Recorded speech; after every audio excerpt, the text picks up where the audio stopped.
আসসালামু আলাইকুম প্রিয় ভিউয়ার্স, শিকদার একাডেমিতে আপনাদের সকলকে স্বাগত। আজকে আমরা আলোচনা করব হেড বেটার এবং উৎসেদা নিয়ে। হেড বেটার শব্দের অর্থ বরং ভালো, আর উদ্বেটার শব্দের অর্থ বরং শুধু বরং। কোনো কিছু করা ভালো অর্থের ব্যবহার হয়, আর উৎসেদার ব্যবহার হয় কোনো কিছু কাজের চেয়ে কোনো একটি কাজের চেয়ে অন্য কাজটি করা ভালো সেটার ক্ষেত্রে।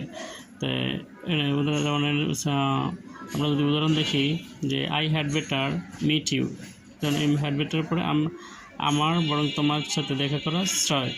তো ভিডিওটি পুরোটি দেখার জন্য আপনাদের সকলকে স্বাগত জানানো হলো। মূল চ্যানেলটি সাবস্ক্রাইব করুন এবং মূল চ্যানেলে যান।